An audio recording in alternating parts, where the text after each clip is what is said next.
안녕하십니까. 이창학 목사입니다. 오늘은 성경에서 말씀하고 있는 중생, 거듭남에 대해서 알아보도록 하겠습니다. 디도서 3장 5절 우리를 구원하시되 우리의 행한 바 의로운 행위로 말미암지 아니하고 오직 그의 긍휼하심을 쫓아 중생의 시침과 성령의 새롭게 하심으로 하셨나니. 여기 말씀하는 중생, 새롭게 하심은 모두 새로운 출생을 말하는 것입니다. 이것은 곧 구원을 의미하기도 합니다. 그런데 여기서 우리의 구원이 우리의 행위를 통해서 얻은 것이 아니기 때문에 이렇게 새로 태어남이라고 하는 것입니다. 누구로부터의 태어남, 나는 것은 우리의 의지와 노력과는 전혀 무관한 일이기 때문입니다. 여기 이 새롭게 하심에 해당되는 헬라어 같은 단어가 마태복음 19장 28절에 다시 나옵니다. 마태복음 19장 28절에 예수께서 가라사대 때 내가 진실로 너희에게 이르노니 세상이 새롭게 되어 인자가 자기 영광의 보좌에 앉을 때 나를 쫓는 너희도 12보좌에 앉아 이스라엘 12지파를 심판하리라. 여기에서는 사람이 아니라 세상을 새롭게 하는데 이 단어가 사용되었습니다. 이처럼 이 단어는 새롭게 되다, 새롭게 창조되다, 새롭게 태어나다라는 의미를 지녔습니다. 우리가 흔히 거듭남, 중생으로 부르는 것입니다. 성경의 창세기를 보면은 하나님이 세상을 6일 동안 창조하셨습니다. 그리고 하나님께서 마지막 날에 사람을 하나님의 형상으로 창조하시고 그들에게 복을 주시며 생육하고 번성하여 땅에 충만하라, 땅을 관리하고 모든 생물을 다스리라고 하셨습니다. 이렇게 세상과 사람을 지으시고 하나님이 그 지으신 모든 것을 보시고 심히 좋았다라고 했습니다. 하나님의 계획하신 대로 완벽하게 이 세상을 만드시고 기뻐하셨습니다. 하나님은 그 세상 동쪽에 에덴 동산을 만드시고 많은 과실나무와 함께 동산 가운데 생명나무와 선악을 알게 하는 나무도 두었습니다. 여기는 하나님이 아담 곧 사람을 만나 교제하는 장소였습니다. 오늘날로 말하면 성전입니다.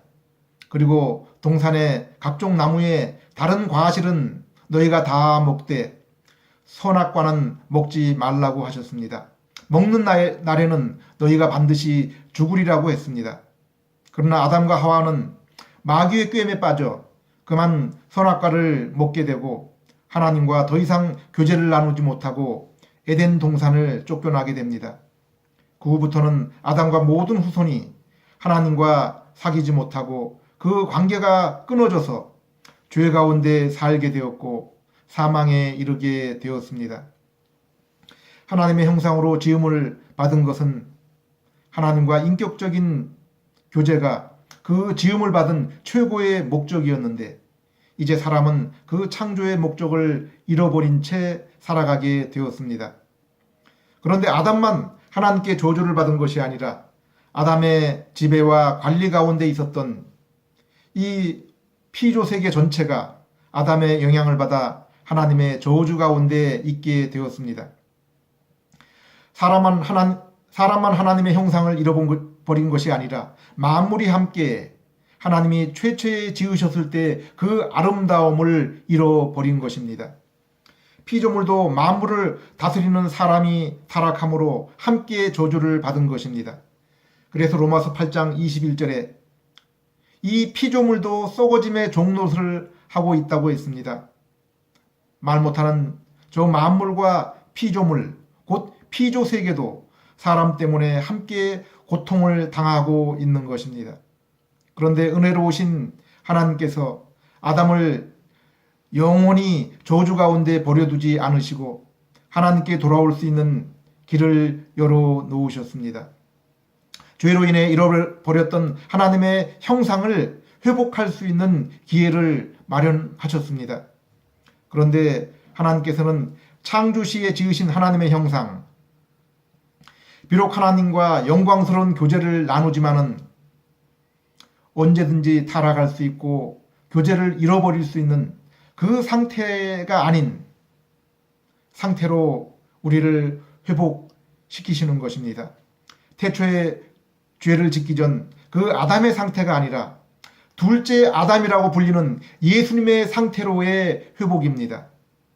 지금 부활하셔서 하나님 보좌 우편에서 만물을 다스리시고 계시는 예수님의 모습으로 우리를 회복하는 것입니다. 그럼 어떻게 아담과 그의 후손인 우리에게 그와 같은 회복이 이루어질 수 있습니까? 창세기 3장 15절에 내가 너로 여자와 원수가 되게 하고 너의 후손도 여자의 후손과 원수가 되게 하리니 여자의 후손은 내 머리를 상하게 할 것이요 너는 그의 발꿈치를 상하게 할 것이라. 하나님께서 마귀에게 한 말씀입니다.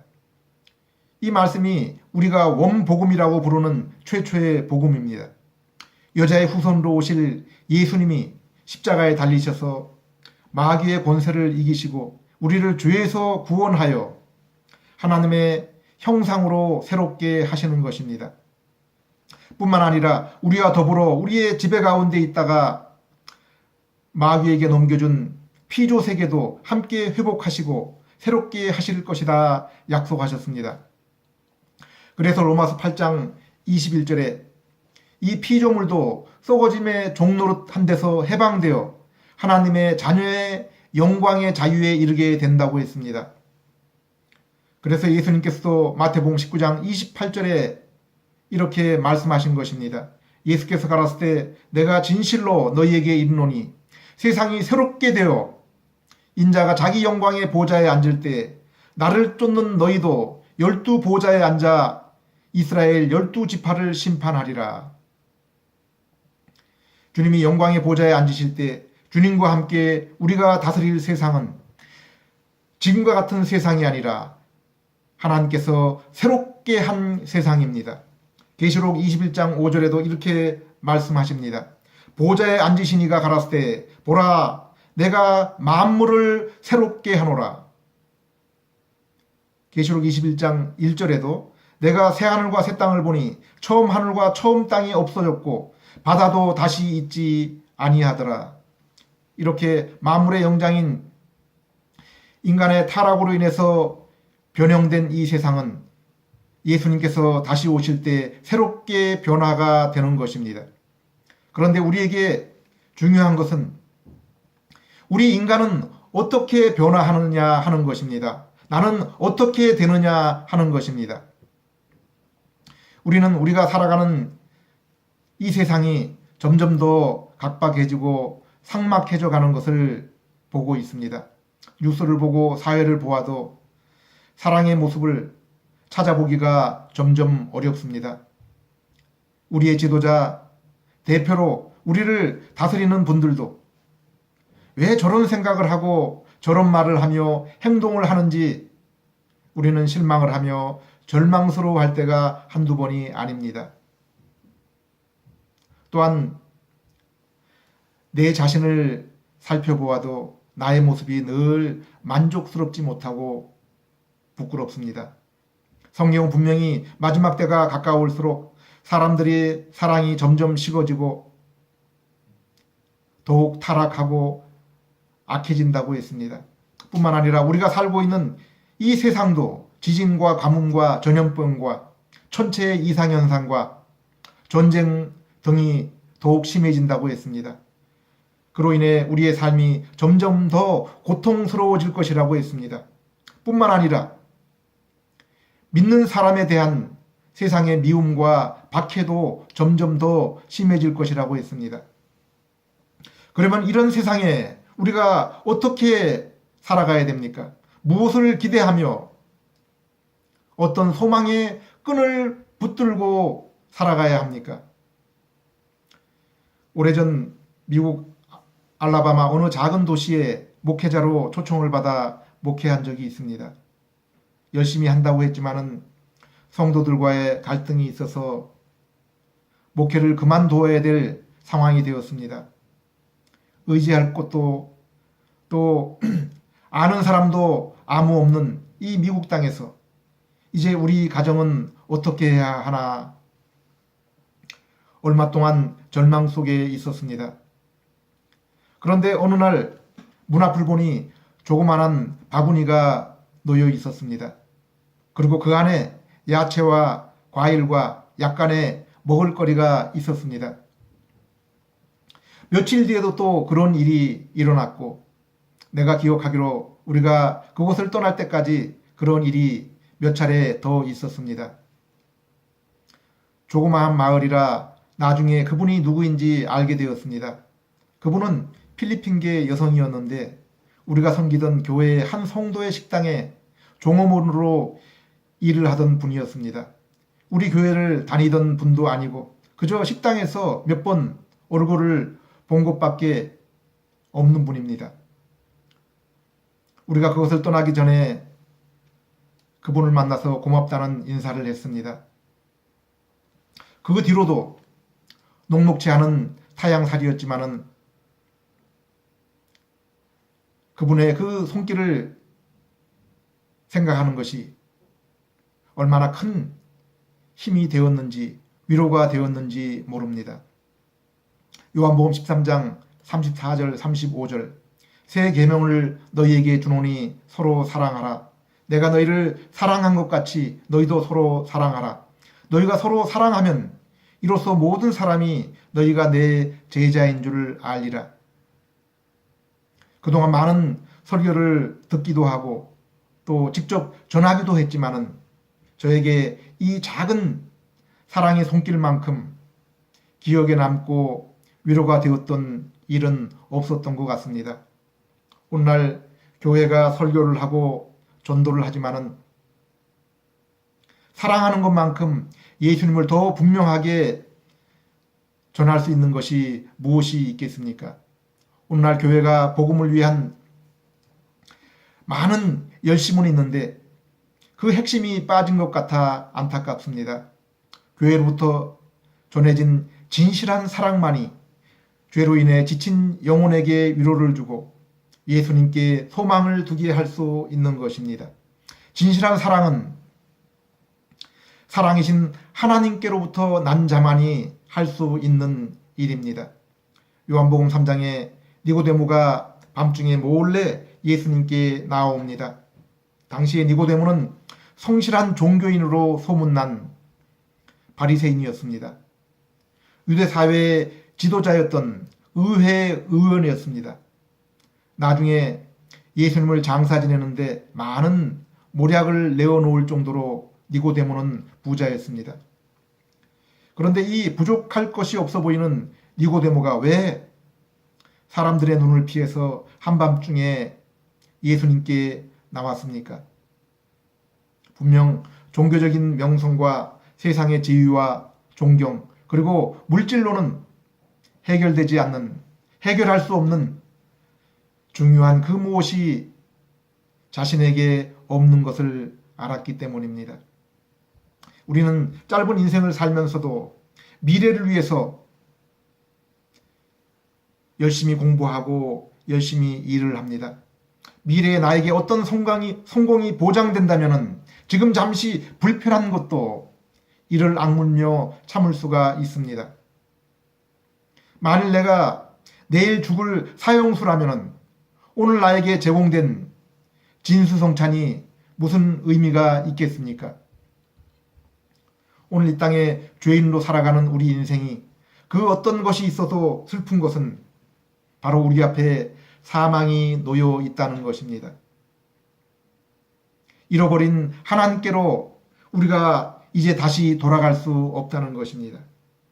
사실 해결되지 않는 이 문제를 앞에 두고 사는 인생은 참 기쁨이 있을 수가 없습니다.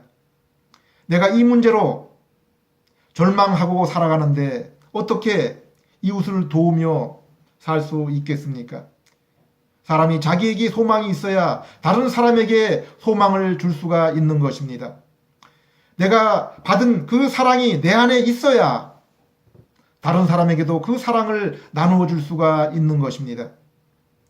로마 3장을 읽어보면은 거기에 우리의 현재의 모습, 나의 상태가 어떤 것인지 잘 나와 있습니다. 현재 우리의 모습으로는 결코 이웃에게 여러분 나를 보고 소망을 가지세요라고 말할 수가 없습니다. 또한 진실로 이웃을 위해서 사랑을 내어놓을 수도 없습니다. 에베소 2장 1절 2절에 우리에게 있는 것은 허물과 죄뿐이라고 했습니다. 그렇기 때문에 우리가 이웃에게 내어놓을 수 있는 것은 그들의 마음을 아프게 하고 절망스럽게 하는 허물과 죄뿐이 없는 것입니다. 지금 니고데모가 예수님께 나온 것은 사람들이 부러워할 만하고 존경할 만한 것을 다 가지고 있었지만은 자신에게 정작 필요한 것이 자신에게 정작 꼭 필요한 것이 빠져 있다는 것을 알고 예수님께 나와 도움을 구하고 있는 것입니다. 마태복음 5장 2절에 보면은 우리 하나님이 인생의 가장 소중한 복이 무엇이고 어떻게 그 복을 얻을 수 있는지에 대해서 말씀해 주고 있습니다. 바로 니고데모처럼 내 인생에 가장 소중하고 필요한 것이 내게 빠져 있는 것을 알고 그것이 없이는 이 세상의 어떤 것도 내 마음을 위로해 줄 수 없고 만족해 줄 수 없는 것을 아는 그러한 마음입니다. 바로 이것이 심령의 가난입니다. 예수님은 바로 심령이 가난한 자가 복이 있나니 천국이 바로 저희의 것이라고 했습니다. 우리는 하나님의 형상으로 지음을 받은 하나님과 교제를 나누는 영적인 존재들인데 지금 우리는 하나님을 잃어버리고 그 형상을 잃어버리고 영적이었던 우리가 육적인 존재가 된 것입니다. 그래서 요한복음 5장 5절에 육으로 난 것은 육이요 영으로 난 것은 영이니 그러므로 내가 다시 태어나야 된다라고 말씀했습니다. 여기에 거듭남은 바로 육체로 태어난 우리가 이제 영적인 모습으로 다시 태어나는 것을 말씀하고 있습니다. 잃어버렸던 하나님의 형상을 다시 회복하는 것입니다. 이것이 예수님께서 너희가 다시 태어나야 하나님 나라에 들어갈 수 있다라고 말씀하시는 뜻입니다. 그런데 육체로 태어나는 것이 나의 의지와 힘으로 되는 것이 아닌 것처럼 이제 영으로 다시 태어나는 것도 나의 의지와 힘으로 도무지 될 수 있는 것이 아니기 때문에 인간의 절망이 있습니다. 예수님은 사람이 물과 성령으로 나지 않으면 하나님 나라에 들어갈 수 없다고 했습니다. 랍비, 곧 성경의 선생이었던 니고데모는 사람이 물과 성령으로 거듭나야 하나님 나라에 들어간다라는 그 말씀을 잘 알고 있었습니다. 에스겔서 36장 25절에서 28절 맑은 물로 너희에게 뿌려서 너희로 정결케 하되 곧 너희 모든 더러운 것과 모든 우상을 섬김에서 너희를 정결케 할 것이며 또 새 영을 너희 속에 두어 새 마음을 너희에게 주되 너희 육신에서 굳은 마음을 제하고 부드러운 마음을 줄 것이며 또 내 영을 너희 속에 두어 너희로 내 율례를 행하게 하리니 너희가 내 규례를 지켜 행하게 될 것이라. 내가 너희 열조에게 준 땅에 너희가 거하여 내 백성이 되고 나는 너희의 하나님이 됨이라. 니고데모가 이스라엘 랍비로 성경을 알고 성경을 가르쳤지만은 이 말씀의 문자적인 말씀만 알 뿐 그 참뜻을 알 수가 없었습니다. 경험하지 않았기 때문입니다. 예수님은 11절에서 나는 아는 것을 말하고 본 것을 증거한다고 했습니다. 고린도전서 2장 13절에 바울은 신령한 일은 신령한 것으로라야 분별할 수 있다고 했습니다. 니고데모는 성경을 가르치는 선생이라고 하지만은 자신이 맛보지 못하고 체험하지 못한 영의 일들을 어떻게 알고 어떻게 증거할 수 있겠습니까? 그래서 예수님도 그 당시 다른 종교 지도자들을 향하여 너희는 소경이면서 소경을 인도하는 자라라고 했습니다. 에베소 2장 1절에 너희의 허물과 죄로 죽었던 너희를 살리셨다고 했습니다. 우리는 허물과 죄로 죽었습니다.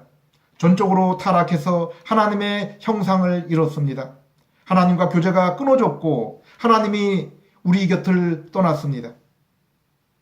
그렇기 때문에 우리는 육에 속해 있는 세상의 일들은 알 수 있을지라도 하나님의 나라 곧 영의 일은 도무지 알 수 없는 것입니다. 요한복음 1장에 태초부터 말씀으로 계셨던 하나님이신 예수님께서 육신을 입고 이 땅에 오셨습니다.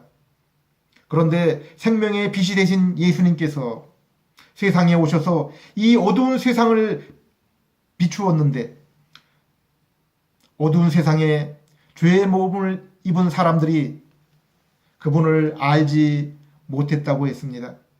예수님은 그들에게 내가 길이요 진리요 생명이요 하나님 아버지께 나아가는 유일한 통로라고 했고 나에게 나오라고 했지만은 아무도 오는 사람이 없습니다.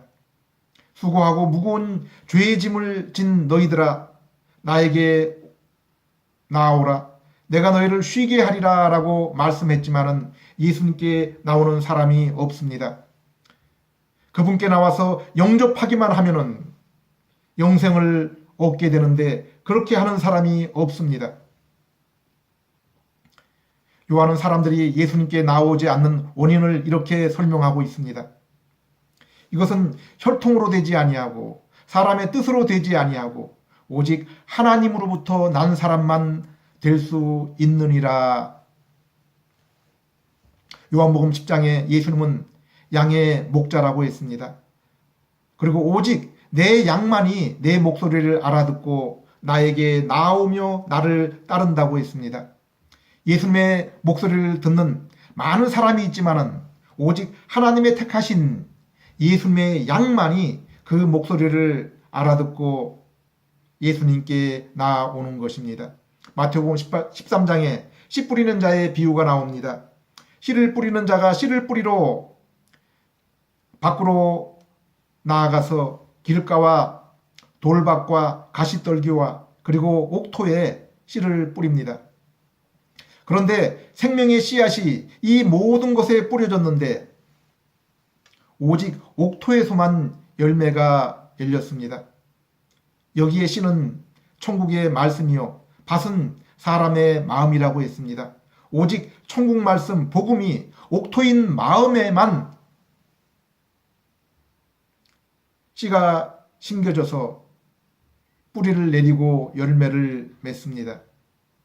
사도행전 16장 14절에 바울은 빌립보에서 옷감 장사 루디아를 만나게 됩니다. 그리고 주께서 그 마음을 열어서 바울의 말을 청종하게 하셨다라고 했습니다. 많은 사람이 바울이 전한 복음을 들었지만은 루디아는 그 말을 청종했습니다. 하나님께서 루디아의 마음을 열어주셨기 때문입니다. 앞에 열거한 예들은 하나님의 말씀, 진리의 복음이 전해질 때 오직 중생한 영혼만이 그 말씀을 받아서 예수님을 영접하게 된다는 것입니다. 사람이 오직 성령님을 통해서 중생, 곧 새롭게 태어날 때 죽었던 영혼이 살아나고 영적인 눈과 귀가 열리고 마음이 열려서 진리의 말씀, 은혜의 복음을 믿고 예수님을 영접하게 되는 것입니다. 에스겔서 36장 25절에서 28절, 에레미야서 31장 33절에서 34절에 하나님이 성령과 함께하여 거듭난 영혼은 새 영이 되며 새 마음이 되며 지식이 새롭게 되며 그리하여 내 규례를 지켜 행하게 된다고 했습니다. 이것이 성경이 말씀하고 있는 중생의 방법이며 중생한 상태입니다. 죄로 인해 타락한 본성이 성령님을 통해서 새롭게 됩니다. 비로소 우리의 참된 지성과 감정과 의지와 양심이 눈을 뜨게 되는 것입니다. 죄를 향했던 우리의 마음이 하나님을 향하게 되는 것입니다. 그리하여 우리에게 진리의 빛, 생명의 복음이 전해질 때 우리의 지성이 이해를 하고 우리의 감정이 기뻐하고 우리의 양심이 죄를 슬퍼하며 내 의지가 예수님께 나아가 믿고 영접하게 되는 것입니다. 그러나 중생에 대해서 성경을 읽으면은 다른 몇몇 구절에서는 좀 더 넓은 의미를 포함하고 있는 것을 볼 수 있습니다. 베드로전서 1장 23절 너희가 거듭난 것이 썩어질 씨로 된 것이 아니요 썩지 아니할 씨로 된 것이니 하나님의 항상 있는 말씀으로 되었느니라. 야고보서 1장 18절에 그가 그 조물 중에서 우리로 한 천 열매가 되게 하시려고 자기의 뜻을 쫓아 진리의 말씀으로 우리를 낳으셨느니라. 고린도전서 4장 15절에 그리스도 예수 안에서 복음으로 내가 너희를 낳았느니라. 여기서는 말씀을 듣고 믿는 것을 중생, 새롭게 태어나는 것이라고 했습니다. 좁은 의미에서 말하는 우리가 성령을 통해서 중생하는 것은 사실 우리의 의식 아래에서 이루어지는 일입니다. 복음을 듣기 전 순간에 일어나는 일이기 때문에 우리는 그 중생의 상태를 의식할 수가 없습니다. 우리는 다만 예수님을 믿고 나서야 하나님의 은혜로 성령을 통해서 내가 중생하게 되어서 예수님을 믿게 되었다는 것을 아는 것입니다. 그러므로 내가 예수님을 믿기 전에 성령님으로 중생하여 새롭게 되고 새 마음을 가졌다는 것과 예수님을 믿어서 새 사람 중생이 되었다는 것은 순서적인 차이이지 우리가 느끼고 구별할 수 있는 것은 아닙니다. 그러나 중요한 것은 우리가 예수님을 믿는 것이 그래서 새로운 신분이 되고 하나님의 자녀가 된 것이 전적으로 하나님의 은혜요 내 공로가 조금도 있지 않은 것을 알아야 한다는 사실입니다. 그러므로 새롭게 된 자들은 예수님을 자랑하고 하나님께 영광을 돌리지 자신에게는 자랑할 것이 아무것도 없는 것입니다. 이제 중생하여 예수님을 믿는 자들은 우리 죄를 위해 십자가에 달리시고 우리의 의를 위해서 부활하신 예수님과 연합되었기 때문에 하나님이 우리에게서 이제 더 이상 죄의 책임을 묻지 않는 의인이 되었습니다. 하나님의 양자가 되어서 예수님과 함께 천국의 공동 상속자가 된 것입니다. 그리고 실제로 우리의 본성에도 이제 새로운 성품과 성향이 심겨졌기 때문에 더 이상 죄의 지배를 받고 죄를 즐기며 짝하는 삶을 살지 않게 되는 것입니다. 의의 지배를 받고 성령의 인도를 받아서 이제 우리의 마음이 하나님을 향하고 말씀을 사랑하며 예수님처럼 거룩한 삶을 살아가는 것을 즐거워하게 되는 것입니다. 그래서 예수님을 믿고 중생한 새롭게 태어나고 창조된 우리의 현재의 신분과 상태는 죄와 마귀와 사망의 종로로 닫은 육체에 있던 상태에서 의와 하나님의 자녀와 영생을 얻은 날마다 하나님과 교제하는 이제 영적인 신분과 상태에 있게 된 것입니다. 그러나 단 한 가지, 우리가 새로운 세상을 맞이하기 전까지 이 세상에 살면서 우리가 영적인 존재이지만은 아직 변하지 않은 이 육신의 몸을 가지고 살아가고 있다는 것입니다. 하나님 앞에는 아무 죄 없는 의로운 존재가 되었지만은 우리는 여전히 우리 안에 죄로 물든 옛 자아와 함께 살아가는 것입니다. 그래서 새 성품을 입은 우리가 이 땅을 살아가면서 우리 안에 있는 죄의 그 옛 모습, 옛 자아와 싸우며 살아가는 것입니다. 그리고 이제 잠시 후에 멸망당할 공중의 권세 잡은 마귀와도 대적하며 살아갑니다. 마치 2차 세계대전 당시에 승리의 모든 승기를 잡은 그 D-Day 속에서 우리는 지금 살아가고 있는 것입니다. 우리의 싸움은 이미 예수 그리스도 안에서 이긴 싸움을 싸우는 것입니다. 죽음을 이긴 죽음 가운데서 우리는 살고 있는 것입니다. 영광의 V-Day, 최후의 승리의 그날이 우리의 눈앞에 있습니다. 이제 새롭게 된 우리는 우리에게 남은 이 짧은 세월을 어떻게 살아야 합니까? 요한일서 3장 2절에 사랑하는 자들아 우리가 지금은 하나님의 자녀라 장래에 어떻게 될 것은 아직 나타나지 아니하였으나 그가 나타나심이 되면 우리가 그와 같은 줄을 아는 것은 그에 계신 그대로 볼 것을 인함이니 주를 향하여 이 소망을 가진 자마다 그의 깨끗하심과 같이 자기를 깨끗하게 하느니라. 우리는 이제 새로운 세상과 함께 우리도 예수님과 같은 온전한 영광스러운 형상을 입을 그날까지 날마다 죄를 십자가에 못 박고 주님의 의의 모습을 본받는 그러한 삶을 살아야 됩니다. 아니 살게 되는 것입니다. 우리는 이제 더 이상 말 못할 고민을 가지고 밤중에 몰래 예수님을 찾아온 니고데모가 아닙니다. 이미 우리는 새롭게 된 피조물입니다. 말씀과 기도와 거룩한 삶 가운데 말할 수 없는 기쁨과 평화와 안식을 맛보며 하나님과 날마다 교제하는 영적인 존재입니다. 세상은 새로운 세상이 되기 위해서 점점 허물어져 가고 있습니다. 사람들의 모습 또한 심판을 앞에 두고 점점 더 사나운 마귀의 그 자녀스러운 본성을 드러내고 있습니다. 이러한 세상에서 우리는 세상과 죄와 반대되는 방향으로 우리 하나님을 향하여 이 시대를 거스리며 살고 있는 것입니다.